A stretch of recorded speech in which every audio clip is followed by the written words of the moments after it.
welcome. This is Freed's First Time Whiskey Reviews, and today we are checking out the Springbank 10-year-old. I'm going to tell you what I smelled, tell you what I tasted, give it a score, and then I will pair it with a song. If this sounds like something that you would continue to be into in the future, please consider subscribing.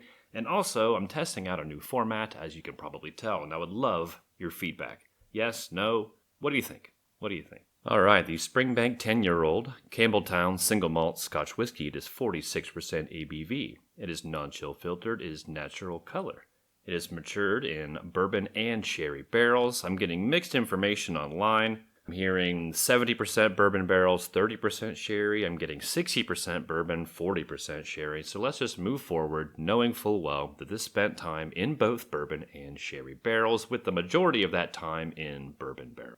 The bottle you see before you is the bottle that was tested, and it was bottled in November of 2020, so says the etching on the bottle.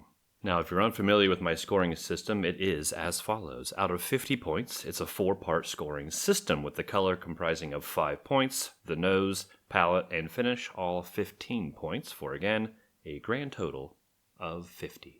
All right, on to my notes. First, starting with the color, it is a light gold, which is wonderful to see, naturally presented, always beautiful. On the nose, we have raspberry Pop-Tart, spent match, canned peaches, a fruit-scented waxy vibe, aniseed, motor oil, ripe fruits, craft shop, cedar, and it's almost as if you took a craft shop and an auto garage and just put them in the same room. It's quite a wonderful nose. That did score the highest out of my ratings.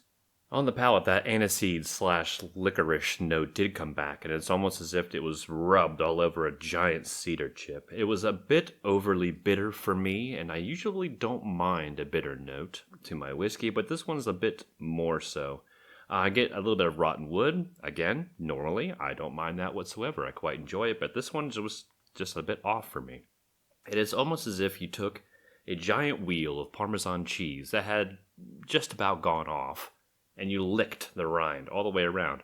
Another note that I would normally roll all over. I would love that type of thing, but this time it just wasn't there, and there is zero sweetness to this whiskey for me. Zero. I would think that the time it spent in those sherry barrels would have imparted a little touch of sweetness at least, but I found little to none. On the finish, I got bitter cola. It was quite chalky, quite long, and some cough medicine. All of those notes I normally would like, but for some reason, this time, I did not. And now on to the score. With this whiskey being naturally colored, I gave it a 5 out of 5 automatically, which is what I normally do. Now on the nose, I gave it a 13 out of 15. That was a spectacular nose, and I really enjoyed it. It kept me guessing every time I went back, and I loved it. On the palate, I gave that a 10 out of 15. I was very disappointed. And on the finish, again, another 10 out of 15 for a grand total of 38 out of 50. I am sorry if you are a Springbank fan.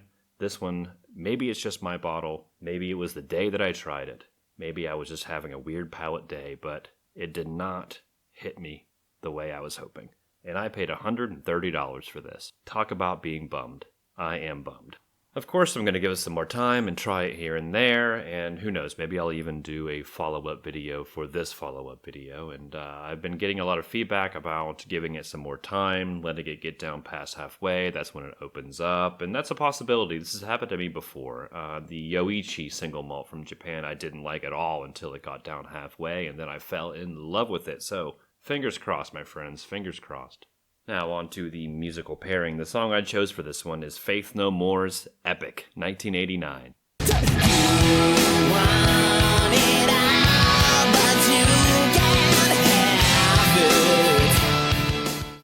You want it all, but you can't have it. I've loved this song ever since I first heard it back in the day. I love Mike Patton's voice. I love the piano solo at the end. I love the hip-hoppy, rocky vibe going on with it, and I think it pairs very, very well with this whiskey. Have a pour, have a listen, and tell me what you think down in the comments, please. So, again, if you like this new format, let me know. If you hate it, let me know. And, yeah, we'll see you on the next one.